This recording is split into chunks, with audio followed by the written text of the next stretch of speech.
दोस्तों, अगर आपने इस कहानी का पहला भाग नहीं सुना है तो इस कहानी के पहले भाग का लिंक मैंने डिस्क्रिप्शन बॉक्स में जोड़ दिया है। आप लिंक पर क्लिक करके कहानी का पहला भाग सुन सकते हैं। आपने कहानी के पहले भाग में पढ़ा होगा कि कैसे अभय की मौत के बाद सपना दर दर की ठोकरें खाती फिरती है और तभी उसकी मुलाकात एक एनजीओ के मालिक अर्जुन से हो जाती है। अर्जुन को सपना पसंद आ गई और उसने सपना के साथ शादी कर ली। आज अर्जुन सपना को अपनी मां से मिलाने के लिए ले जा रहा था। सपना पहले ही अपनी सास का जुर्म सहन कर चुकी थी, इसलिए उसे आज भी सास नाम सुनते ही डर लगने लगा था। जैसे जैसे सपना घर की तरफ बढ़ रही थी कि उसकी घबराहट भी बढ़ती ही जा रही थी। अर्जुन के डोर बेल बजाते जैसे ही दरवाजा खुला, सपना की तो जैसे जान ही निकल गई जब उसने देखा कि अर्जुन की माँ और कोई नहीं बल्कि अभय की ही माँ थी। इसका मतलब ये था कि अर्जुन अभय का छोटा भाई है। सपना की सास ने जब सपना को अपने सामने देखा तो वो भी चौंक गई, लेकिन अर्जुन के सामने उसने सपना से कुछ नहीं कहा।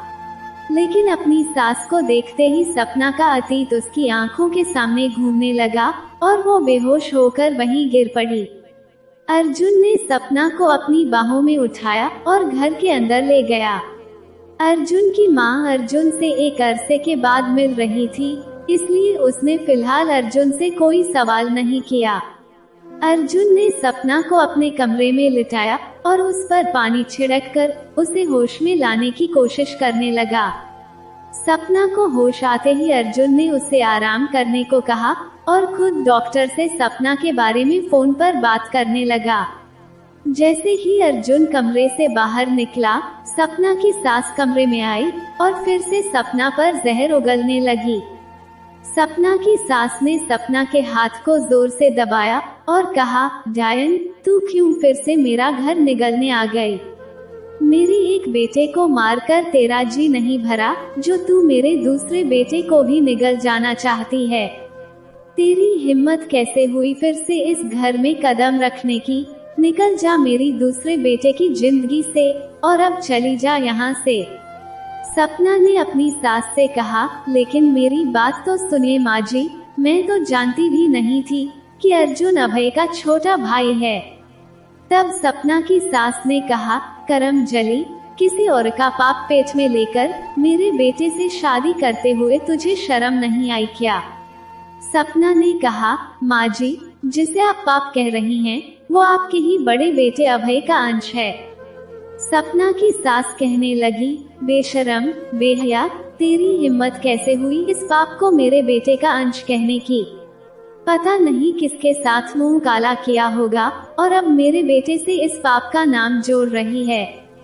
सपना रोते हुए कहने लगी, नहीं माँ जी, मैं झूठ नहीं बोल रही, ये बच्चा आपके बेटे अभय का ही है। सपना की सास ने कहा, खबरदार, जो मेरे बेटे का नाम भी अपनी मनहूस जुबान से लिया तो।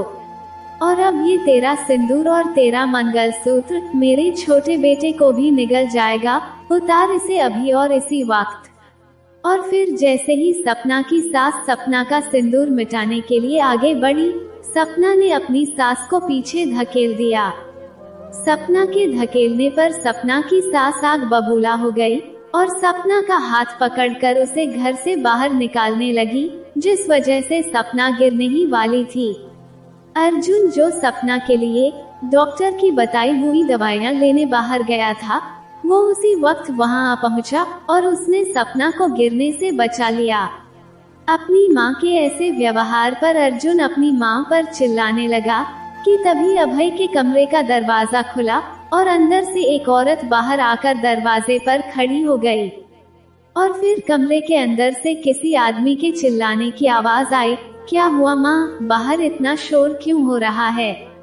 कुछ ही देर में वो आदमी बाहर आया और उसे देखकर सपना का दिल तो जैसे कुछ पल के लिए धड़कना ही भूल गया था, क्योंकि कमरे से बाहर निकलने वाला आदमी और कोई नहीं बल्कि सपना का पहला पति अभय था। अभय को अपनी आंखों के सामने देखते ही सपना के मुंह से हैरत के ये शब्द निकल पड़े, अभय तुम जिंदा हो। और फिर सपना ने अभय के हाथों में उसकी पत्नी माही का हाथ देखा और माही की मांग का सिंदूर देखकर सपना आधी कहानी तो समझ ही चुकी थी। लेकिन फिर भी सपना ने अभय से कहा, अभय मैं तो नहीं जानती थी कि तुम जिंदा हो, मगर तुम तो जानते थे ना कि तुम्हारे बाद मेरा क्या हाल हुआ होगा, और फिर भी तुमने बिना मेरी परवाह किए दूसरी शादी कर ली। अभय भी सपना को अपने सामने देखकर हैरान था, लेकिन इससे पहले कि सपना अभय से और कुछ पूछती, अभय ने सपना की प्रेगनेंसी पर ही सवाल उठा दिया और कहने लगा, तुम भी कोई सती सावित्री नहीं हो सपना, पति को मरे अभी 1 साल भी नहीं हुआ है और तुम ये इतना बड़ा पेट लेकर खुलेआम घूम रही हो। सपना ने कहा, अभय ये सब तुम कह रहे हो, मुझे तुमसे ये उम्मीद नहीं थी। मुझ पर रहम नहीं आता ना सही, लेकिन कम से कम अपने बच्चे पर तो रहम करो। ये तुम्हारा ही बच्चा है और धोखा मैंने नहीं, तुमने किया है मेरे साथ दूसरी शादी करके, ये जानते हुए भी कि तुम्हारी पहली पत्नी जिंदा है। ये सुनते ही अभय जोर जोर से हंसने लगा और कहने लगा, तुम्हें क्या लगता है सपना कि मैं सच में तुमसे प्यार करता था और मैंने तुमसे शादी तुम्हारे प्यार की वजह से की है? No my darling, no my ex wife, no never. तुम्हें याद है वो दिन जिस दिन पहली बार मैंने तुम्हें प्रपोज किया था और तुमने मेरे गाल पर एक कसकर थप्पड़ मार दिया था। तुमने सबके सामने मुझे थप्पड़ मारकर पूरी कॉलेज के सामने और मेरे दोस्तों के सामने मेरी बेइज्जती की थी। उस दिन भी अपने दोस्तों की दी हुई चैलेंज को पूरा करने के लिए मैंने तुम्हें झूठा प्रपोज किया था। एंड माई स्वीट हार्ट, ये शादी भी बिल्कुल उसी प्रपोज की तरह ही एक नाटक थी। तुम्हारा मुझे इस तरह से ठुकराना मुझसे बर्दाश्त नहीं हुआ और मैंने उसी दिन सोच लिया कि तुम जैसी सड़क छाप लड़की से तो मैं बदला लेकर ही रहूंगा।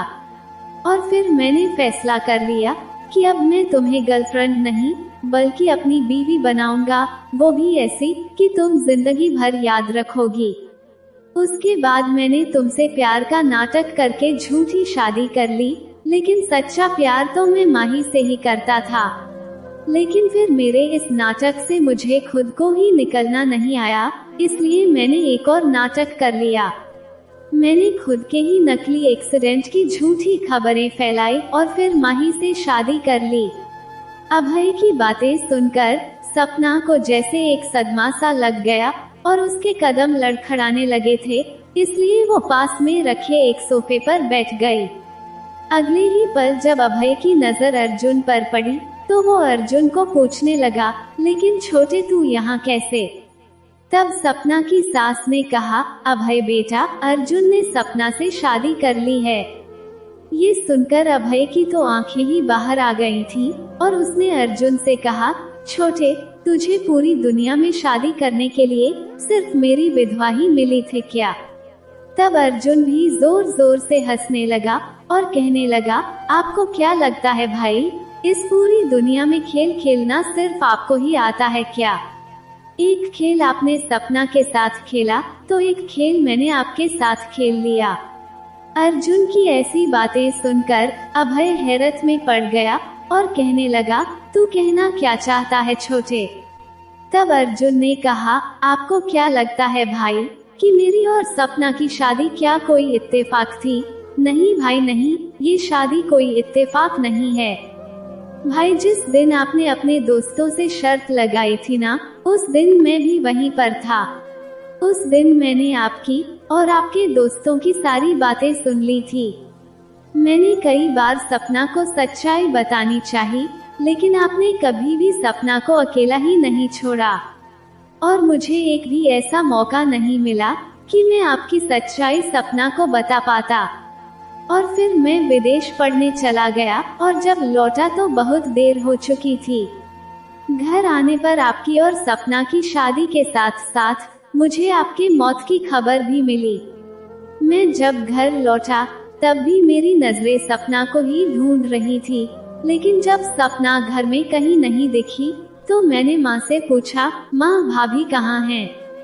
तब माँ ने कहा, नाम मत ले उस डायन का, तेरे भाई को वही निगल गई है और अब वो इस घर में नहीं रह सकती। मैंने उसे इस घर से धक्के मारकर बाहर निकाल दिया है। तब मैंने भी अपनी नाराजगी जताते हुए माँ से कहा, माँ आप एक औरत होकर दूसरी औरत के साथ ऐसा कैसे कर सकती हैं? मैंने माँ से कहा, माँ अगर भाभी इस घर में नहीं रह सकती तो मैं भी इस घर में नहीं रहूँगा। उसके बाद से ही मैंने ये घर छोड़ दिया था। और फिर अर्जुन ने सपना से कहा, सपना आगे की कहानी तो तुम भी जानती हो। सपना ने कहा, इसका मतलब तुम पहले से ही जानते थे अर्जुन कि मैं कौन हूँ? अर्जुन ने कहा, हाँ सपना, मैं तो तुम्हें पहले दिन से ही जानता था, जिस दिन तुम मेरी गाड़ी से टकराई थी। जब माँ ने मुझे बताया कि उन्होंने तुम्हें घर से निकाल दिया है, तब मुझे ये एहसास हुआ कि तुम्हारे जैसी ना जाने कितनी औरतें ऐसे जुर्म का शिकार होकर यहाँ वहाँ भटक रही होंगी। और तभी मैंने तुम्हारे नाम से एक एनजीओ खोला, जिसका नाम मैंने SNGO रखा। सपना ये जानकर हैरत में पड़ गई कि उस SNGO में S का मतलब सपना था। सपना ने अर्जुन से कहा, तुमने मेरे लिए इतना कुछ किया अर्जुन, लेकिन इस बात की मुझे खबर तक नहीं होने दी।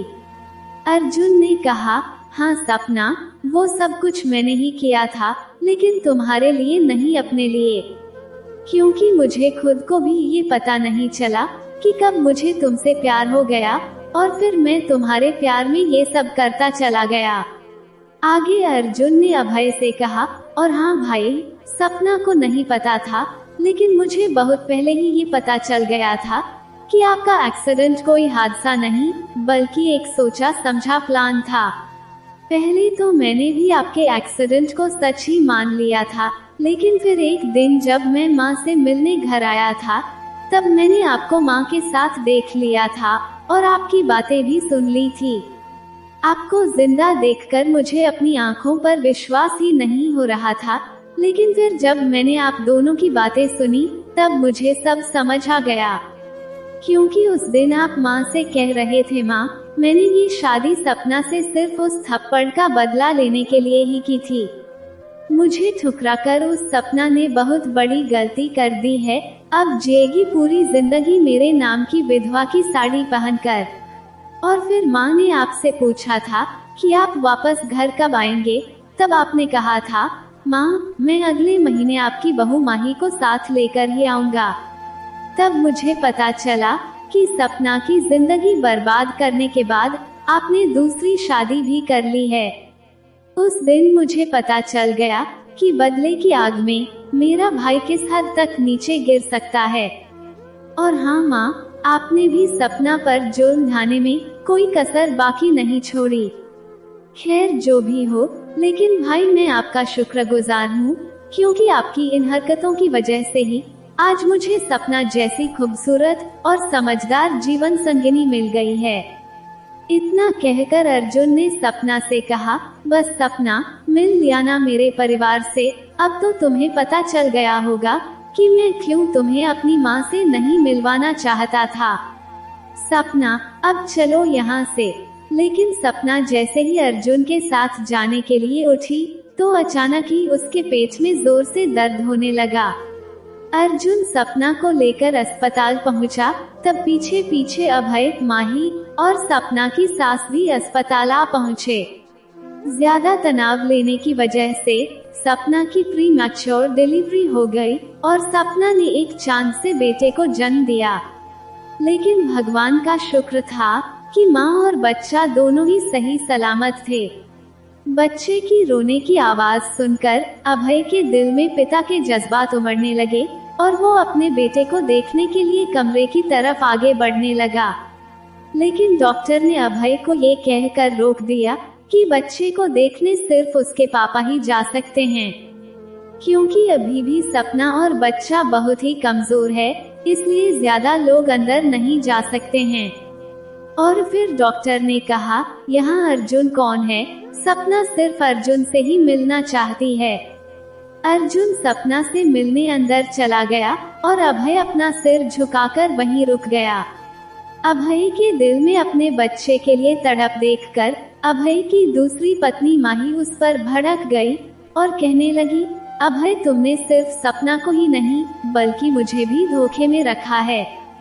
तुमने तो सपना से सिर्फ बदला लेने के लिए शादी की थी ना, तो फिर तुम्हारा बच्चा उसके पेट में कैसे आ गया? इसका मतलब साफ है कि उस रात तुमने सपना के साथ पति पत्नी का रिश्ता भी बना लिया था। अभय माही से कहने लगा, माही मैं सिर्फ तुमसे ही प्यार करता हूँ, लेकिन उस रात जब सपना मेरे करीब आई तो मैं अपने होश खो बैठा और फिर वो सब कुछ हो गया जो नहीं होना चाहिए था।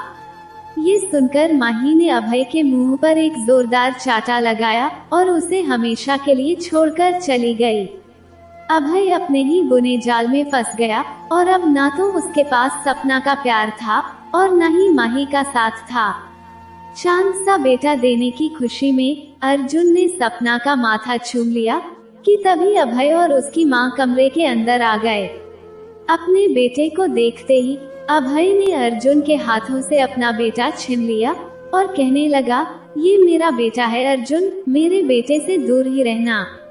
ये देखकर सपना को बहुत गुस्सा आ गया और वो अभय से कहने लगी, तुम्हारा बेटा अभय कहाँ है? तुम्हारा बेटा अभी कुछ देर पहले ही तुमने इस बच्चे को पाप का नाम दिया था, तो फिर तुम इसके बाप कैसे बन गए? अभय तुम बाप तो क्या, एक इंसान कहलाने के लायक भी नहीं हो। निकल जाओ यहाँ से अभय, मैं अपने बेटे पर तुम्हारा साया भी नहीं पड़ने देना चाहती हूँ। अभय की माँ से अपने बेटे की बेइज्जती बर्दाश्त नहीं हुई और वो अभय को लेकर वहाँ से निकल गई।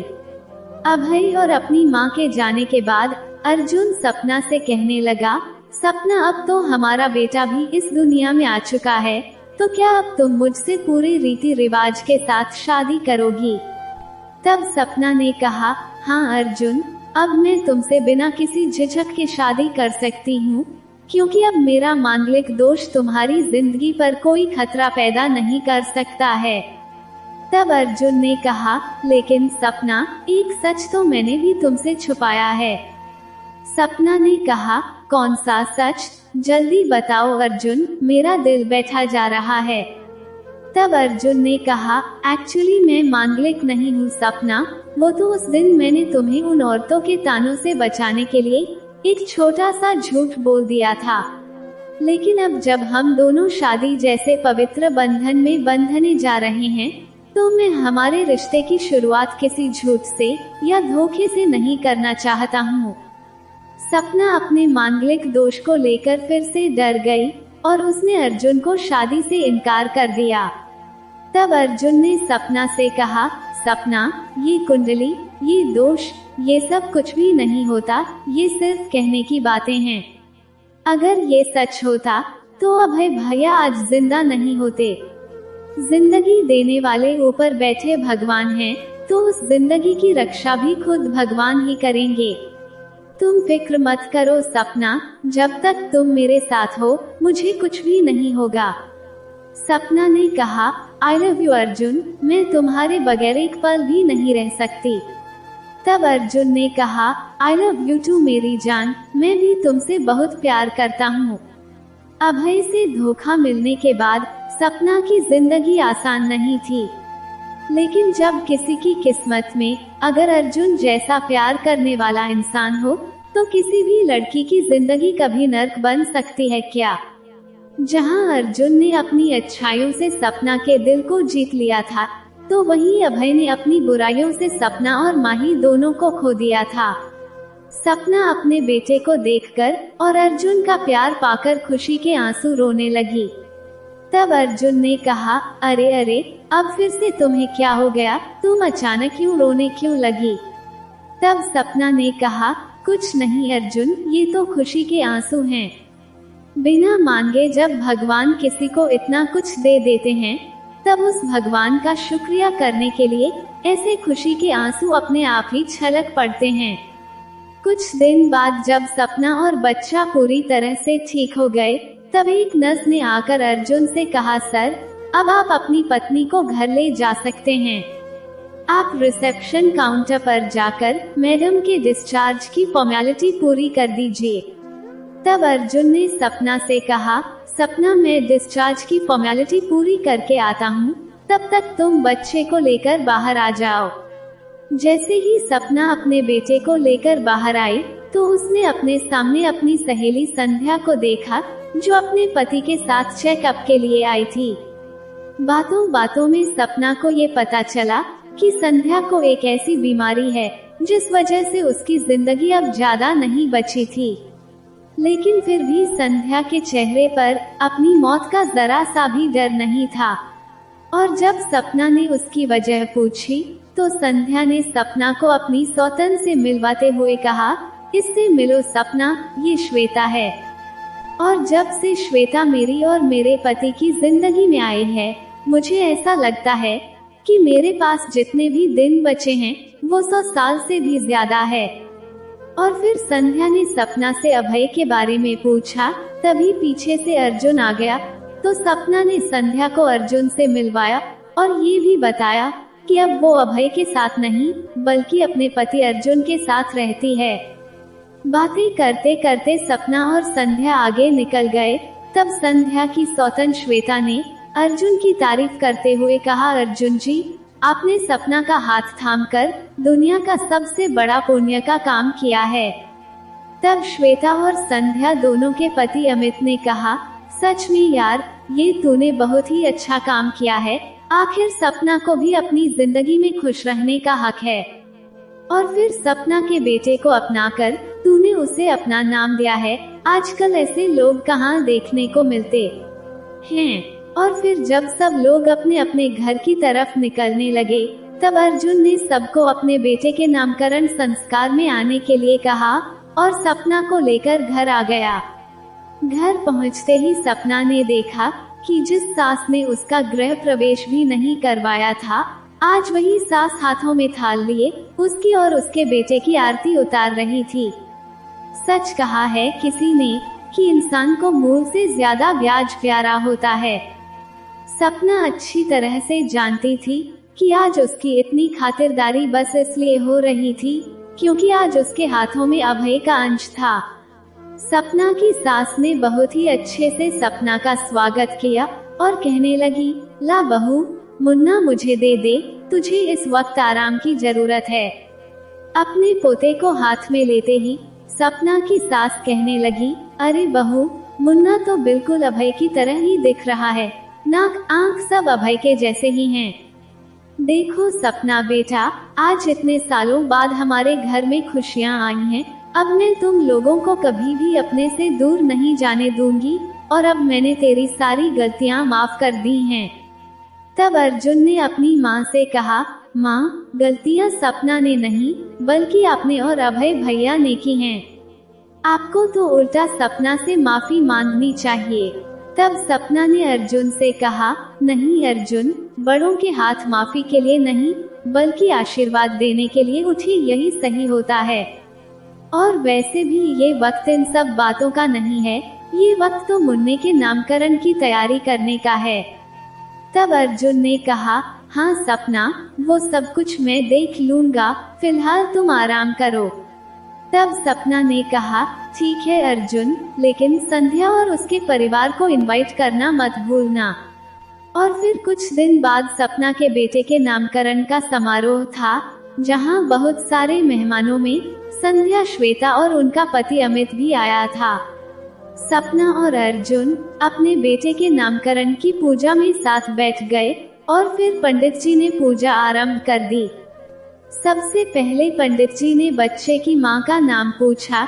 तब अर्जुन ने कहा, श्रीमती सपना अर्जुन सिन्हा। और फिर अगली बार पंडित जी ने बच्चे के पिता का नाम पूछा कि तभी दरवाजे पर आए हुए अभय को देखकर सपना के मुंह से अभय यहाँ, ऐसा वाक्य निकल गया। और पंडित जी ने बच्चे की कुंडली में पिता का नाम अभय लिख दिया, जिसे देखकर अर्जुन को गुस्सा आ गया। उसके बाद पंडित जी ने बच्चे का नाम पूछा। तब सपना अर्जुन की तरफ देखने लगी और कहने लगी, अर्जुन तुम बताओ बच्चे का नाम क्या रखना है।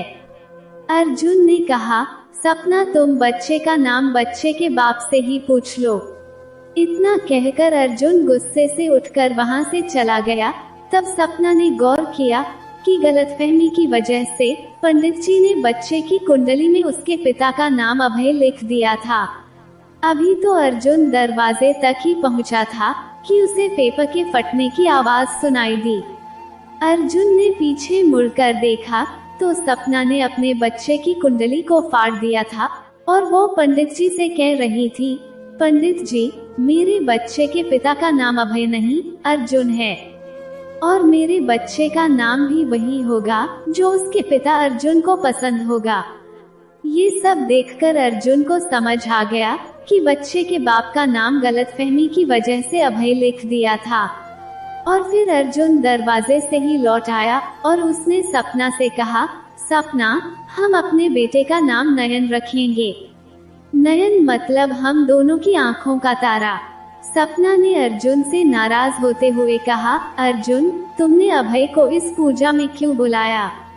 तब सपना की सास ने कहा, बहू, अभय को अर्जुन ने नहीं, मैंने बुलाया था। आखिर वो भी इस घर का बेटा है और तुम्हारे बच्चे का असली बाप भी है। यहाँ सब बच्चे के नामकरण की खुशी मना रहे थे और वहाँ अंधेरे कमरे में अभय पता नहीं किस लड़की के साथ बातें कर रहा था। अभय ने उस लड़की से कहा, तुम ये काम कर तो लोगी ना? तब उस लड़की ने कहा, हाँ कर लूंगी, मगर सिर्फ पहली और आखिरी बार।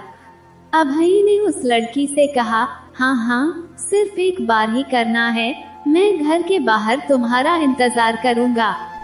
अर्जुन ने नामकरण की पूजा के बाद एक छोटी सी पार्टी रखी थी और सारे मेहमान पार्टी को खूब एंजॉय कर रहे थे कि तभी अर्जुन अपनी और सपना की शादी की अनाउंसमेंट करने लगा।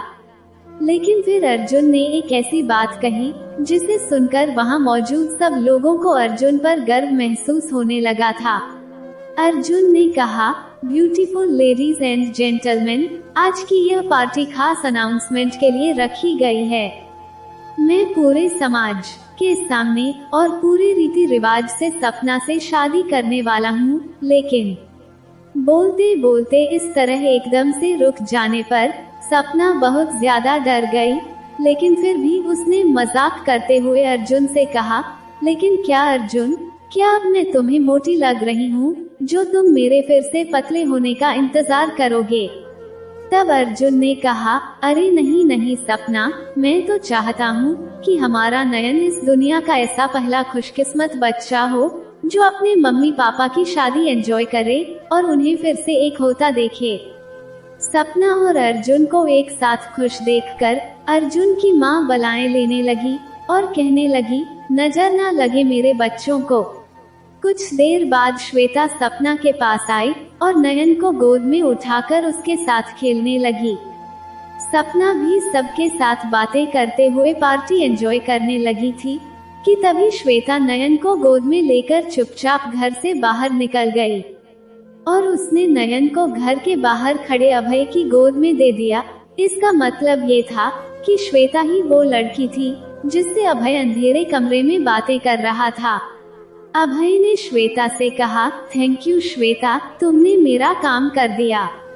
तब श्वेता मुस्कुराने लगी और कहने लगी, लेकिन तुम्हें अपना वादा तो याद है ना? तब अभय ने कहा, हाँ मुझे याद है।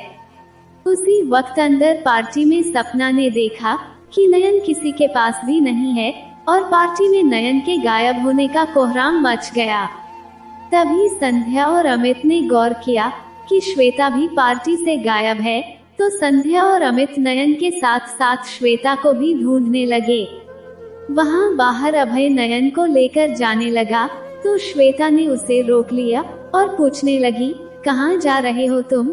तुमने तो सिर्फ इतना कहा था कि तुम बस अपने बच्चे को गोद में उठाना चाहते हो। तब अभय ने कहा, मौसम और अभय की बात पर कभी भरोसा नहीं करते मेरी जान, क्या पता दोनों कब बदल जाए, चल अब हट यहाँ से। तभी पीछे से आकर अमित ने अभय के मुंह पर एक जोरदार चाटा लगाया और संध्या ने तुरंत ही नयन को अभय की गोद से ले लिया। संध्या अभय से कहने लगी, अभय, तुम सपना और उसके बच्चे से दूर रहो, यही तुम्हारे लिए अच्छा है। अभय गुस्से से लाल होकर वहां से निकल गया और संध्या ने श्वेता से कहा, मुझे तुमसे यह उम्मीद नहीं थी श्वेता, तुम अभय का साथ क्यों दे रही थी? तब श्वेता ने कहा, नहीं नहीं दीदी, मैं अभय का साथ नहीं दे रही थी।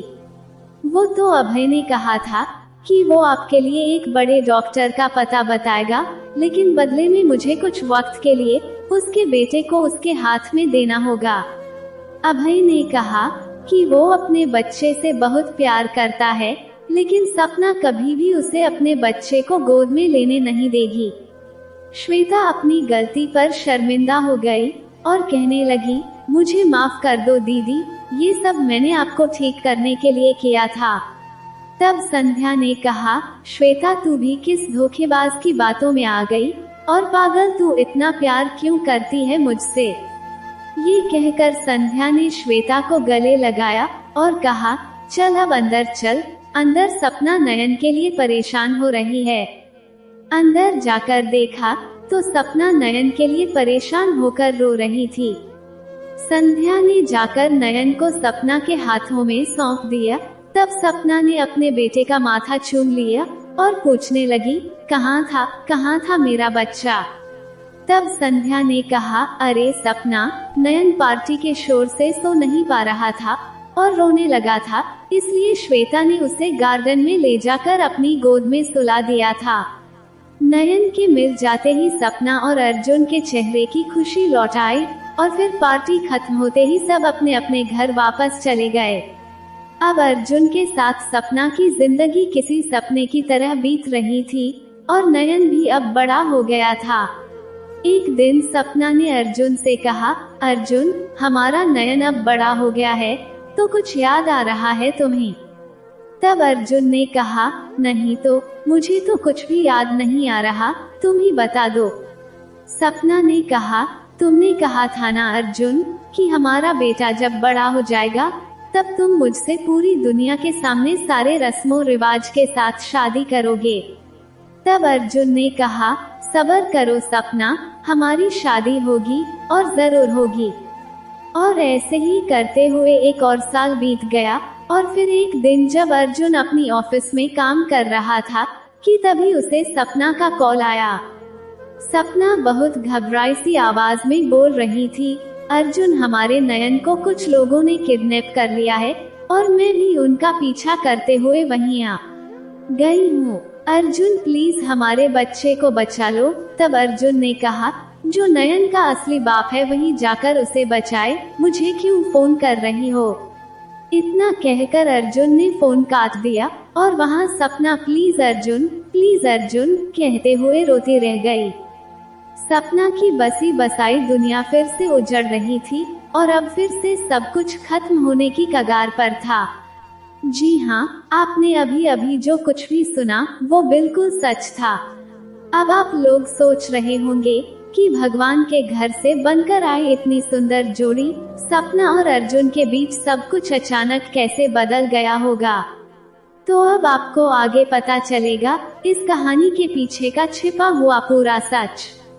सपना छिपकर अपने बच्चे को बचाने का तरीका सोच रही थी कि तभी उसे किडनैपर के पीछे एक काली परछाई नजर आई। सपना को ऐसा लगा कि भले ही अर्जुन ने फोन पर गुस्से से मना कर दिया, लेकिन आखिरकार वो अपने बेटे को बचाने आ ही गया।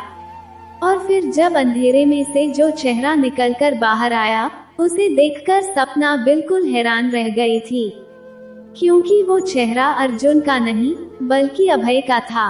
अभय अपने हाथ में रुपयों का सूटकेस लेकर खड़ा था और किडनैपर से कह रहा था, ये लो पैसों से भरा बैग, और अगर कम पड़े तो और भी मिल जाएंगे, लेकिन मेरे बच्चे को कुछ मत करना।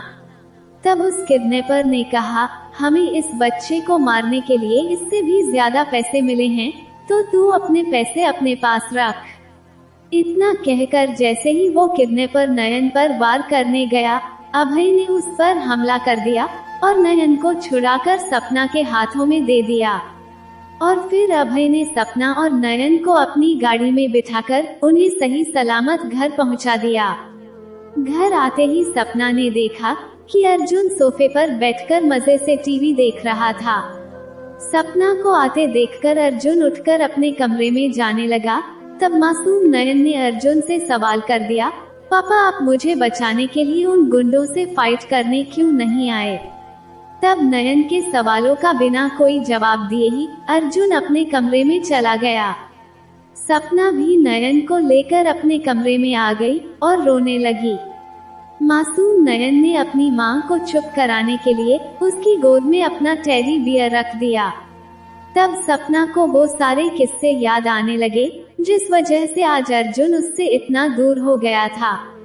शादी के बाद फर्स्ट वैलेंटाइन के दिन जब सपना ने अर्जुन से वैलेंटाइन का तोहफा मांगा, तब मजाक में अर्जुन ने छोटा सा नयन सपना की गोद में डाल दिया और कहा, ये जीता जागता टेडी बियर तुम्हारी गोद में खेल रहा है और क्या चाहिए तुम्हें भला। उसी शाम जब सपना नन्हे से नयन के साथ खेल रही थी, तब दरवाजे पर किसी ने बड़ा सा टेडी बियर रख दिया था।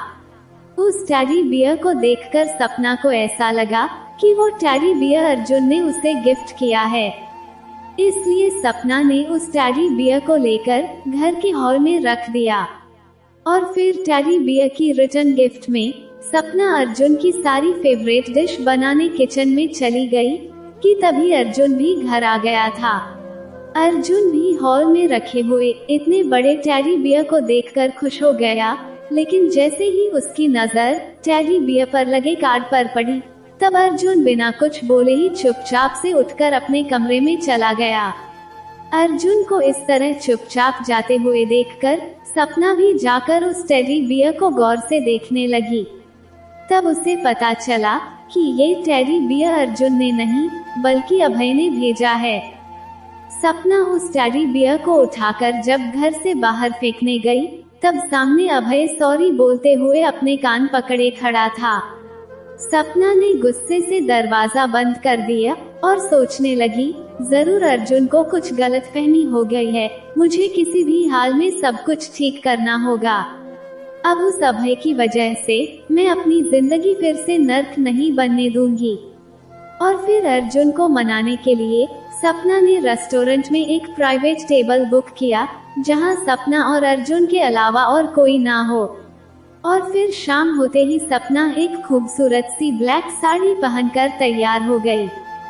सपना ने अर्जुन के लिए टेबल पर एक नोट लिखकर छोड़ दिया जिसमें लिखा था कि अर्जुन को एक ब्लैक सूट पहनकर उस रेस्टोरेंट में पहुंचना है।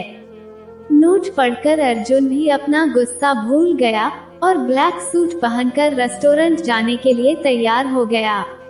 वहां सपना अर्जुन का इंतजार कर रही थी कि तभी किसी ने सपना की आंखों पर पीछे से हाथ रख दिया। सपना ने कहा, आ गए तुम अर्जुन, कितना इंतजार करवाते हो यार। इतना कहकर सपना शर्माते हुए अपनी बंद आंखों से उसके गले लग गई कि तभी अर्जुन भी वहां आ गया। अर्जुन सपना के साथ उस शख्स को देखकर फिर से गुस्से से लाल हो गया, क्योंकि जिस इंसान ने सपना के आंखों पर हाथ रखा था वो अर्जुन नहीं बल्कि अभय था। अर्जुन अभय और सपना को एक साथ देखकर ये समझ बैठा कि वो नोट सपना ने अर्जुन के लिए नहीं बल्कि अभय ने सपना के लिए लिखा था, क्योंकि सपना भी ब्लैक साड़ी में ही थी।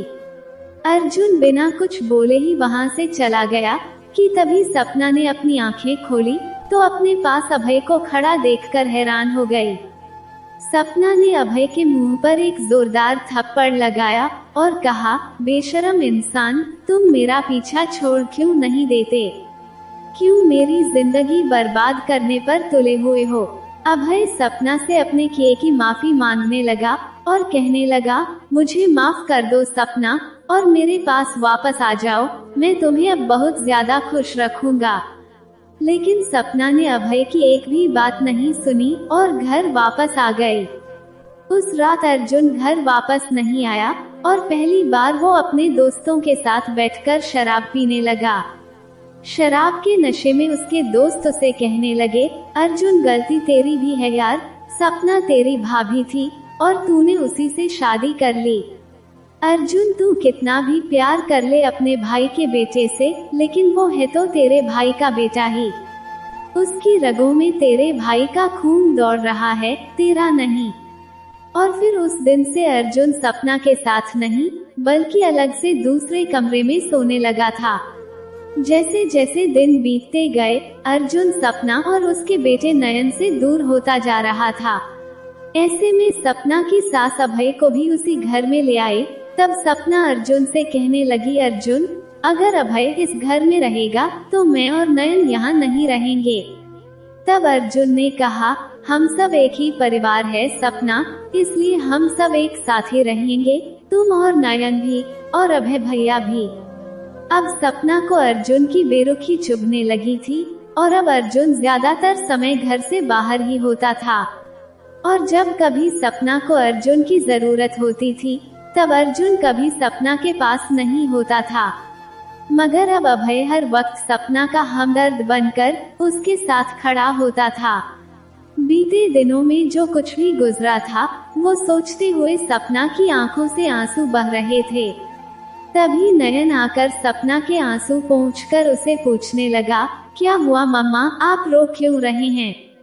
तब सपना अपने बीते दिनों से बाहर आई और कहने लगी, कुछ नहीं बेटा। सपना अर्जुन के इस व्यवहार से परेशान अपने कमरे में बैठी हुई थी।